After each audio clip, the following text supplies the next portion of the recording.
खुलुमबाय। 2 नं नामनि उलुनि गामिनि बानजायनायाव सेरजा आरो खाम दामनायनि फोरोंथाय मावबादाया मैया जोबनानै थांबाय।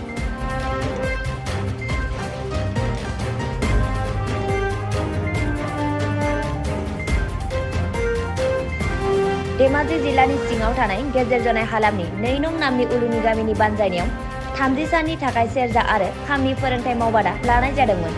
बे फोरोंथाय मावबादायाव उलुनि ओनसोलनि गोबां गोसो गुदुं सोलोंगिरिफोरा मैखोमै बाहागो लानानै सेरजा आरो खाम दामनो सोलोंदों।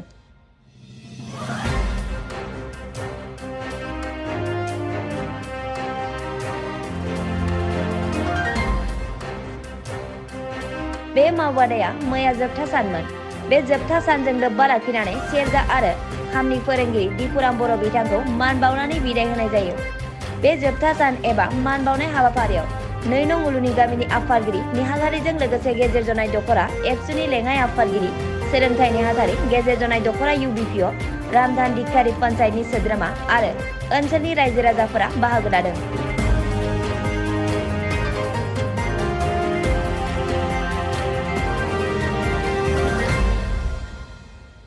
2 नं नामनि उलुनि गामिनि सेरजा आरो खामनि फोरोंथाय मावबादा एबा हाबाफारि लानायखौ ओनसोलनि गोबां रायजो राजाफोरजों लोगोसे गेजेर जनाय एबसु आरो गुबुन गुबुन माहारियारि आफादफोरा बाख्नायनायजों लोगोसे साबायखर बावदों। गोजोन्थों।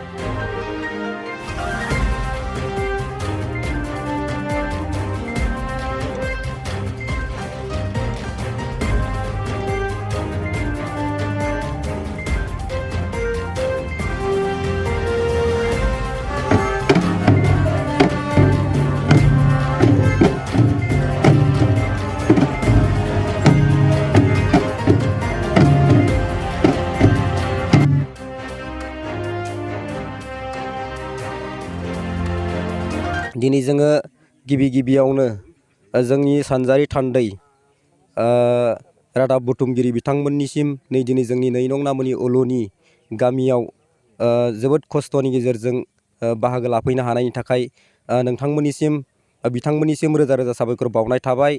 लोगोसेयैनो दिनै जोङो जोंनि 2 नं नामनि उलुनि बे 2 नं नामनि उलुनि गामिनि गासै रायजो राजानि माखासे सहाय आरो मददजों दिनै जोङो मोनसे खाम आरो सेरजा सोलोंनायनि माखासे मावबादा लानाय जादों। दा दिनै जोङो बेखौ बुंनांगोन थांनाय 7 डिसेम्बरनिफ्राय दिनै फैनानै दिनै 9 जानुवारिसिम जोंनि माखासे खाम दामनाय आरो सेरजा दामनाय बे हाबाफारिखौ जोङो जोंनि गामिनि गेजेरावनो जोङो दिनै खोब मोजां मोनसे समायना रमायनायै दिनाव खननै हिसाबै जोङो माखासे जोंनि जाय जोंनि फोरोंगुरु जों बेखौबो जोङो दिनै जोंनि फोरोंगुरु सारखौ रोजा रोजा साबायखर बावनांगोन। जोंनि गेजेराव दिनै जोङो जोंनि फोरोंगुरुआ जाहैबाय जोंनिनो जनाय बियाबनि माइदांस्रि गामिनि दिपुराम बर' सार। दिनै सारा गावनि माखासे दुखु खस्थ'नि गेजेरजोंब्लाबो जोंनि 2 नं नामनि उलुनि गामियाव जोबोद खस्थ' मस्थ'नि गेजेरजों फैनानै दिनै माखासे जोंनि जाय मोनसे समाव जोंनि बिथांमोना जाय दा सोलोंबाय थानाय जोंनि माखासे बिथांमोना बै समाव जोङो दिनैसिम 50 बोसोर 60 बोसोर जोंनि बे गामिया जाबोबाय। दिनै मोनसेबो खाम एबा सेरजा दामनायनि माखासे लामाखौनो नुवाखैमोन। दिनै जोंनि गेजेराव गोबां सुबुंफोरानो दिनै खाम आरो सेरजा दामनानै दिन्थिफुंनो हानाय जाबाय बे 1 दाननि गेजेराव आरो थोजासे नङा होननानै जों सानदों।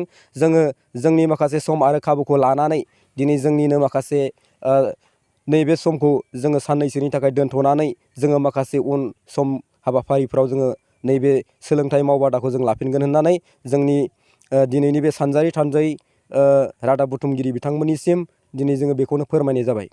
साबेसे फरायसाफोरा दिनै जोङो जोंनि गेजेराव जों बेखौनो बुंनांगोन खाम बेखौनो सेरजा दिनै बे मोननै लानाय जादों। गासै 15 जोंनि माखासे सोलोंसाफोरा बाहागो लानाय जादों आरोखि। बे मावबादाखौ लानायनि थांखिया मा?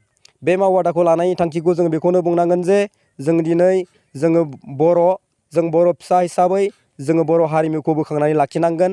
माखासे समायना रमायना दामजु जेरै खाम सेरजा सिफुं गंगोना जाबस्रिं जथा दा बेफोरजोंनो जोङो जोंनि माखासे हारिमुफोरखौ लाखिनानै जोंनि माखासे धोरोम आफादानो जा बा बायदि बिथिङानो जा जों बेखौ दिनै बुहुमाव जेरै समायना रमायना गाननाय जोमनाय गामसा आर'नाइ जेरै समायना रमायना दख'ना बायदि आगरनि गाबनि गाननाय बेफोरजों जोङो जोंनि मागो दमासि रंजालि बैसागु फोरबो दिनै मोनफ्रोमबो सोरनिबा हाबा मराखा मोनफ्रोमबो आसार खान्थिफोराव जोङो नैबे जोंनि माखासे दामनाय देनाय आगजुजोंनो लोगोसे जोङो माखासे जोंनि बर'नि सिनायथिखौ जों लाखिनो हायो होननानै नोंथांमोननि गेजेरजों फोरमायनाय जाबाय। बे ओनसोलनि जिथु लाइमोनफोरखौ दामनाय देनाय बे हारिमुखौ जौगाखांहोनो थाखाय इयुनाव माबायदि हाबाफारि लाबावनो सानो? दा जोङो बेखौनो बुंनांगोन जे जोंनि गेजेराव जोङो थोजासे रोंखा नङा। जेरै जोंनि माखासे बै समाव सोलोंबाय थानाय जोंनि माखासे फोरोंगुरु बिथांमोनाबो गोबाव समनि गेजेरजों जोबोद खस्थ'नि गेजेरजोंसो दिनै सासे रोंखा राखा फोरोंगुरु जानो हादों। अब्ला जों बेखौनो बुंनांगोन जोंनि माखासे उन्दै उन्दै लाइमोनफोरा जेरै गुन गोनां सोलोंथाइ लानायजों लोगोसेनो जोंनि माखासे दामनाय देनाय बर'नि हारिमुफोरखौ बोखांनो थाखाय मोनफ्रोमबो बिथिङावनो लाइमोन जिउआ बोखांलांनो हायो एबा लाइमोन जिउआनो उन्दै समावनो माखासे सोलोंनायनि मोनसे मोजां खाबुआ दङ। दा बेनिखायनो जों साफ्रोमबो लाइमोनखौ नैबे निउसनि गेजेरजों जों फोरमायगोन एबा खावलायगोन उन्दै समनि गेजेरजोंनो गावनि रोंगौथिखौ देखायनानै बुहुमाव गावखौ सिनायहोनो थाखाय मोजां मोनसे रोंखा राखा जागोन होननानै जोङो आसा खालामो। लोगोसेयैनो साफ्रोमबो फंबाय बिनानावमोना जोंनि खाम सिफुं सेरजा जाबस्रिं जथा गंगोना बायदि बायदि जोंनि दामजुफोरखौ दामनानै गोरों गोरा जालांनो हागोन जों बेखौ आसा खालामो। थान्दैनि रादाय बुथुमगिरि बिथांमोननिसिम साबायखर बावग्रोनाय जाबाय। दा 2 नं नामुनि उलुनि गामिनि बानजायनायजों सेरजा आरो खाम दामनाय बे बादाया 7 डिसेम्बरनिफ्राय जागायनानै दिनै जोब्बाय। बे जोबनायजों लोगोसे जोंनि बे हालामनि दैदेनगिरिफोरखौ लानानै सावरायदों। बे सावरायनाया खोब मोजाङै जानानै थांबाय आरो बे बादायाव जोंनि बे हालामनि उलुनि आरो जामुगुरिनि हालामनि लाइमोनफ्रा बाहागो लादों। बाहागो लानायजों लोगोसे बिथांमोना गावसोरनि जा एसे नाजानायजों रोंबाय आरो रोंनायजों लोगोसे बिथांमोना फैबाय थानाय समाव बिथांमोना सोलोंबाय थागोन आरो सोलोंनायजों लोगोसे बिथांमोना गावखौ फसंथानो हागोन होननानै आसा फारियो आरो फैबाय थानाय समाव जोंनि लाइमोनफ्रा सोलोंथाइ लानायजों लोगोसे बेफोर बायदिसिना दामनाय देनाय मोसानाय बेफोरखौ मोजाङै सोलोंलाङो। लोगोसे बर' हारिनि हारिमुखौबो मोजाङै आब्रुथियै लाखिनानै बुहुमाव सिनायथि होनो हाथो आं बेखौ मिजिं थिबाय। आं बेखौनो बुङोदि बिदिनो जोंनि बर' हारिनि गासैबो बिथिंखौ नोजोर होनानै गासैबो गामि आरो दैदेनगिरिफ्रा सम मथै बाहायोबा खोब मोजां जागोन। बे सेरजा बादा बाहागो लानायाव जों खोब मोजां मोनदों। दान मोनसेनि गेजेराव जोङो सारिगामाखौ लानाय जाबाय आरो लोगोसे जोंना फोरोंगुरु सारा दिपुराम सार आदाया बागुरुम्बा बेखौ फोरोंदोंमोन। बेखौबो जोङो हानाय जाबाय आरो दान मोनसेनि गेजेराव आरो माखासे जोङो सोलोंबावनो गोनां दङ। नाजाबावगोन सारखौ जोङो आरो मोनसे मोजां सम लानानै हांख्रायहरबावगोन जोङो आरो लोगोसे जा बे मावबादायाव हेफाजाब होनाय बानजाय आफादनि बिथांमोनाबो खोथाखौ होखाबाय साननैसोनि उनावहाय सारखौ लिंहरफिनगोन होननानै। जिहेथु नोंथांमोना दा सेरजा दामनो सोलोंदों नङा होमबा? नोंथांमोननि बे सेरजा दामनो सोलोंनायखौ लानानै इयुनाव माबाफोर थांखि दङ नामा?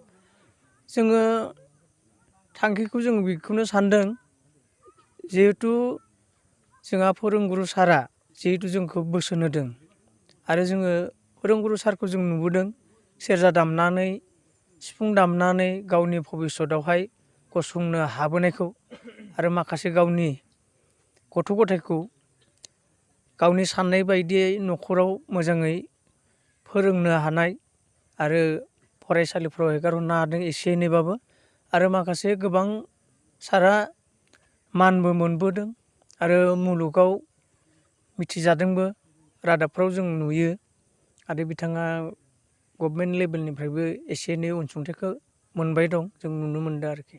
जोंबो बेखौनो हास्थायदों जोंबो सारबायदि नाजानानै गोरोन्थि गैयाजासे नाजानानै जोंबो सारनि बायदि जिउ खुंलांनो हागोन नामा बेखौ जों सेस्था खालामगोन आरो।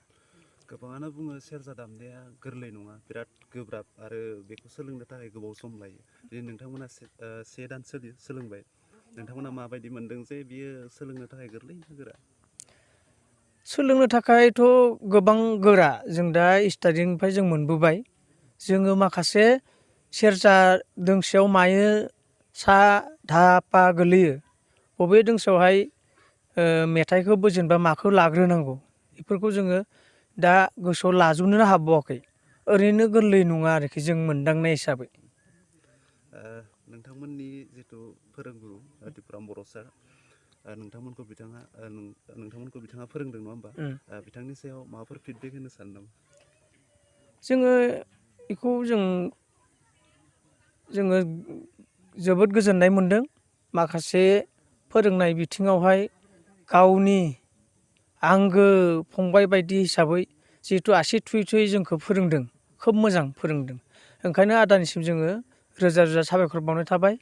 आरो जोङो इयुनावबो मालाबाबो जोङो फोरोंगिरि आदाखौ जोङो बावनानै थांनो हानाय नङा।